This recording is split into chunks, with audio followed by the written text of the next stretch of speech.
Shalom everyone, I hope you are all doing as well as you can be during this time.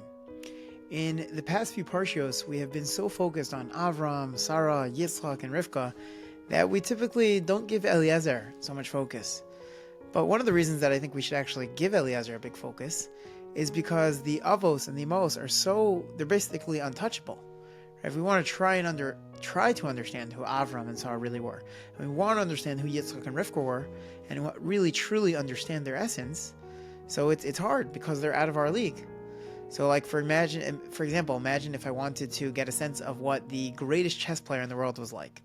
So the chances of someone like myself, a complete amateur, being able to have the opportunity to sit and play chess with a chess master is unlikely. But if I were to play against someone who has lost to that person, and they never reached the highest ranks, but they at least played against the best, and then I play against them and they completely destroy me, so now we realize that if this person, who couldn't even hold a candle to the master, was absolutely phenomenal, then it gives you a deeper appreciation of who the master was. So like I said, we can't understand the Avos and Imos. It's hard. But as much as we try and we want to get a sense, it's hard for us to understand. But maybe through understanding Eliezer a little bit, we can understand who the Avos and Imos were, understand their level. So, who was Eliezer? What were some lessons that we can learn from Eliezer? Number one, Eliezer had a willingness to accept his lot in life. All of his greatness, everything he achieved was because he was comfortable being an Eved. He didn't see it as that he was a second-class citizen, a second-class position. He accepted that that's what he was, and that's what he was destined to be. And he became comfortable with that. He was totally comfortable with it. Rav Moshe Weinberger was once quoting Rav Kook, and he was speaking about that every single individual has to find a sense of self in their own spirituality. And he explains how so many people are falling short of their potential in Judaism because they're trying to be someone that they're not, right? And I think for us who are in the work of Avodas HaKlal, that is so incredibly important for us to know, right? For every parent to know and every school, educator to know, and it's really important that we need to know that it's okay for someone to not be someone else. It's not only okay; it's what they need to be who they are. There's this famous story with Rabbi Salanter, who was once approached by one of his students, and the student was so upset and he was depressed, and he said, Rabbi, if only I had the brilliant analytical mind of the Shagas Aryeh, then I could be something. And if I had the heart of the author of the Yesod Shorosh V'Avoda, such a warm personality, then I could be something. And if I had your warm midos, your world-renowned characteristics, then I would be something. But I don't have any of those things. And Rabbi Salanter said back to him, you're so wrong. You're totally missing the point. Hashem wants you to serve Him with you, with your mind, with your heart, with your midos. Hashem doesn't want us to go around through life pretending to be something that we're not.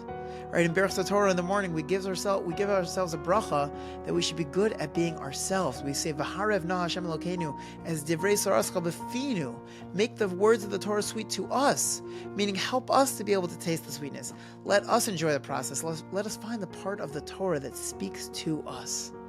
So that's number one. One thing that we can learn from Eliezer is that he was so comfortable in his skin. And a second lesson that we can learn from Eliezer, among so many others, is attaching ourselves to the right people. Eliezer was successful because he understood that if I'm going to be an Eved, I'm going to walk this path in life, which I'm going to be comfortable with, but if I'm going to be doing it, I need to be doing it with a master who's the right master for me. If I attach myself to Avraham, and I view it as a privilege to serve as a servant in the house of such an incredible tzaddik, maybe, just maybe, it will rub off on me a little. And we see that it did. So the idea is that we have to connect ourselves to the right people. Whether like Eliezer, who was like Avram's shadow, or whoever it is, we have to make sure that we associate ourselves with people who can inspire us. Especially when we're in the business of inspiring others, we have to be able to still have our own source of inspiration. End off with a little story. The Chutei Sha'arim once told one of his Talmidim that he heard it was going back to Paris, and he said, just do me a favor, when you come back, bring me back a type of specific cigar that you can get in Paris. So the Talmud goes to Paris, and what happens? He forgets about the cigars. And on his way home, he's stopping over in the duty free, and he sees, oh my gosh, I totally forgot about the cigars. So he quickly goes, runs into the store, buys the cigars, and they're not the exact same type that the Rebbe asked him for, but he said, okay, you know what, these are pretty good. And he comes to the Rebbe and he says, Rebbe, I'm so sorry, I forgot about the cigars in Paris, but I got you these instead. They're really recommended, they're really, really good. And the Rebbe says back to him, you think I wanted cigars? Do you think that I care about that? I wanted you to have an idea in your mind that would serve as a connector between the two of us during the 2 weeks that you were gone. That you should be thinking, oh, my Rebbe back home in Ger, he asked me to get cigars and I need to get them for him. I'm outside of my community, but I'm still connected.